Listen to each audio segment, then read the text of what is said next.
What's going down? What's going on, everybody? Woo! Woo! We actually pulled the trigger, yo. Joe Shane finally grew a set, and did the right thing.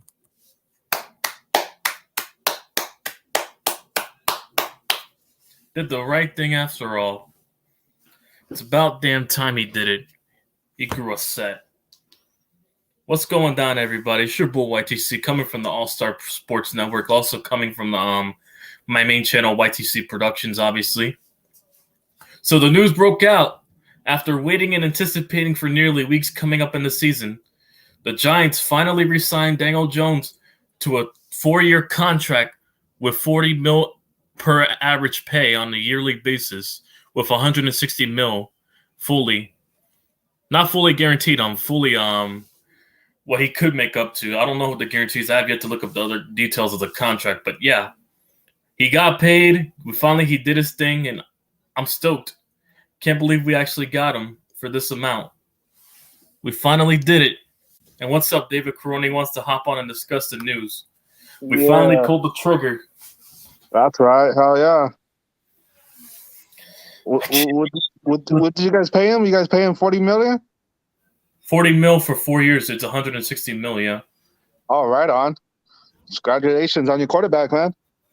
Yeah, man. I want that quarterback security. It's about damn time, man. Tell him, Jamil. Yeah, you already know, man.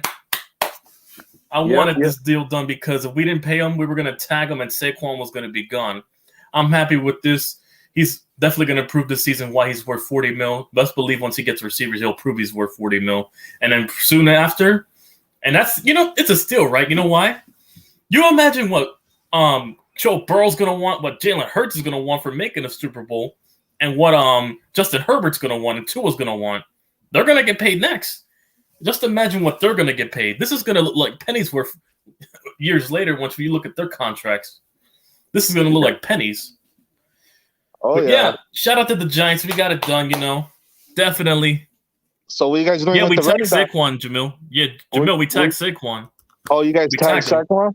Oh, right on. Mm-hmm. No, but here's the thing. We tagged him, but there's a possibility he might be able to extend him for, $13 million. The Giants increased their price to $13 million. And I think because of Daniel Jones signing, he might be inclined to stay with his best friend, Daniel Jones, to run for another 3 to 4 years. I think he might take that $13 million contract for 3 years. I have a funny feeling he might. I mean, that'd be good if he does. You know what I mean? Yeah, he wants to play with his best friend for sure. I think he'll take it after the tag for sure. I'm definitely stoked for the news, but yeah, this saved us a lot of money and also gave us a lot of flexibility for the offseason now. We don't have to spend $32 million up the front now, so that's good. So you guys did make it to the playoffs last year, and you guys won the playoff. So yeah, we won a playoff game. So if you guys get back together, you guys might go a little bit farther. Here's the reason why Daniel Jones is getting paid. I know his first 3 years, his numbers weren't the sexiest. Probably his rookie year, but he turned the ball over a lot. But here's the thing. When you look the team around the circumstances, it was horrible. We had a horrible head coach with Joe Judge. We had horrible coordinating with we had a horrible offensive coordinator with fucking Jason Garrett. He hindered any result with Daniel Jones. And looking at Joe Judge and what he's done with Mac Jones, I'm more inclined to believe he ruined them. I am more inclined to believe he ruined them. And then thirdly, here's the thing. They're not paying Daniel Jones. You could tell right now, they're not paying Daniel Jones based on what he's done. They're paying him for the potential of what he could be and what he could be with weapons around, because they know well and then, as soon as Brian Dable came in, who played Josh Allen to the same strengths as, Daniel Jones, because those two quarterbacks are a lot similar than people let on. That's how he was able to succeed under him, for sure. And he was less turnover prone this year than he's ever been in the last 3 years. For sure. Yeah. They're banking on the potential. They're banking on the potential of what he could be once he gets receivers. That's what they're paying Daniel Jones that money for. And what he can be. Yeah, they're seeing what I'm seeing. He just needs weapons to help him out. You know what I mean? And this is a 49ers fan saying this, not me. He just needs weapons to help him out. All he needs is a number one receiver, because people don't understand the importance of a number one receiver. A number one receiver gets everybody open. Look at what Deebo Samuel on the 49ers, for example, does with Brandon Ayuk and Jawan Jennings. Since the attention's on them and Kittle, they get them open. The other guys eat because they're getting open on 1v1 coverage. Because a lot of wide receivers love getting those man-on-man 1v1s instead of being double and playing through zone. They don't like that shit. Exactly. For sure, it makes a receiver's job a lot easier and a quarterback's job to get the throw out. Yep, exactly. Yep. And here's the thing. Jones is an extension of the run game. A lot of quarterbacks are becoming extensions of the run game. Look at Kyler Murray. Look at Josh Allen. Look at Jalen Hurts. There's a lot of quarterbacks coming out, and Justin Fields. Look at these quarterbacks coming out the league, along with Daniel Jones, becoming extensions of the run game. I want a quarterback like that around. A quarterback that's a leader, a quarterback that's, who's been consistent. He doesn't look lost in the offense. He has total command of the offense. He never looks lost, for sure. And he's always composed himself. And you guys got a good head coach, and he's gonna make him better in the next 2 years.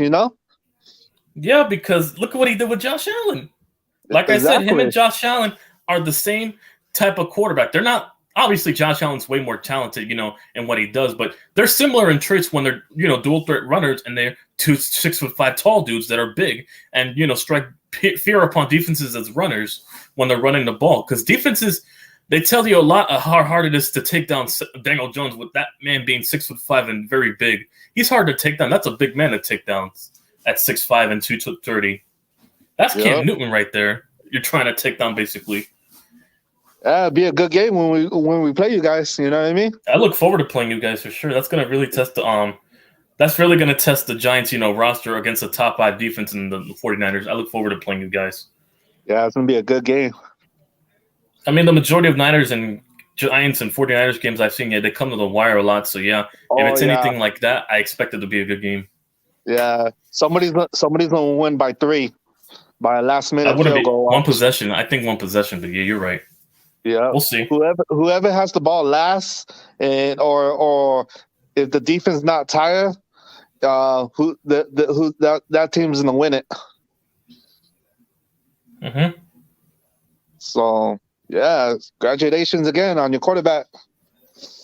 Yeah, for sure. And also, like I said, he brings a lot to the run game, and also Saquon being tagged also buys us time to extend him. That's the whole point of getting Saquon around.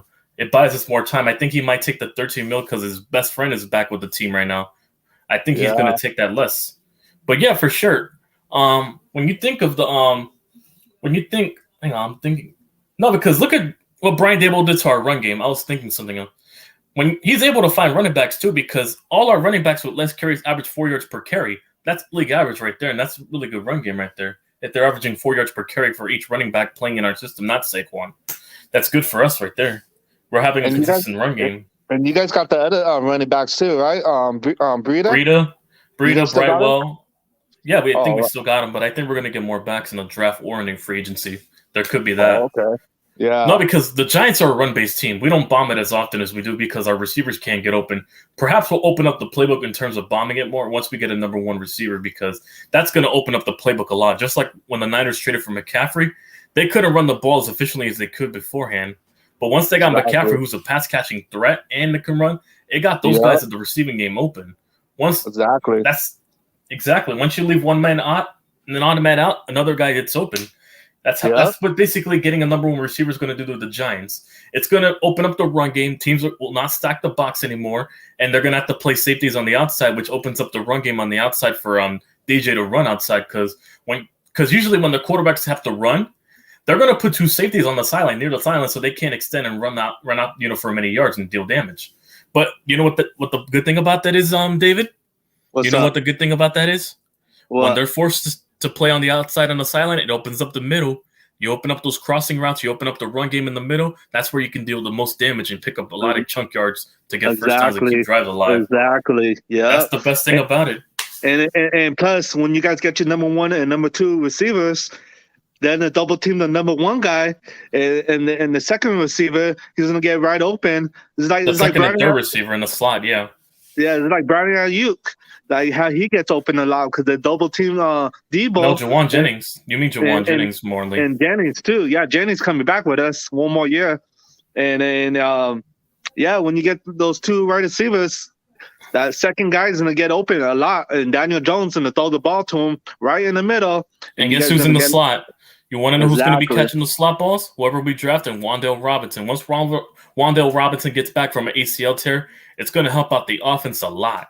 It's definitely going to be the X factor, along with getting another slot receiver outside and a next number one receiver. If I'm the Giants, go get 2 wide receivers out this draft. You can go snag one like in the second round after you draft a linebacker or a corner in the first round, and then go get a wide receiver, because this wide receiver class is really deep. Yeah. If Jones is that quarterback, because here's the thing, we're banking on the potential of what Jones can be. If we're gonna go get a receiver, we can get a good receiver any round. And Jones, if he's that franchise quarterback, he can elevate that receiver for sure. That's what he did with Isaiah Hodgins and Wan'Dale Robinson. And they're both first, second-year players off the waiver wire and rookie deals that he's been thrown to. That goes to show you what a great quarterback that can be. That's what great quarterbacks do. Or get one in the free agent and get like a veteran guy. And when you guys pick up in the draft, you get 2 young wide receivers that veteran guy could show the rookies, like show them the ropes. You know what I mean? Dangleberry, why are we still calling him Danny Fumbles, Dangleberry? He only had like 4 or 5 fumbles this year. He didn't have that many fumbles like before. It's probably an Eagle fan probably saying that. No, Dangleberry's a Rams fan. First of all, Danny Fumbles does not fumble as much as he does before. Exactly, Damien. Exactly. His turnovers went down significantly. Even picks. He only had like 5 picks and like 3 to 5 fumbles, I believe.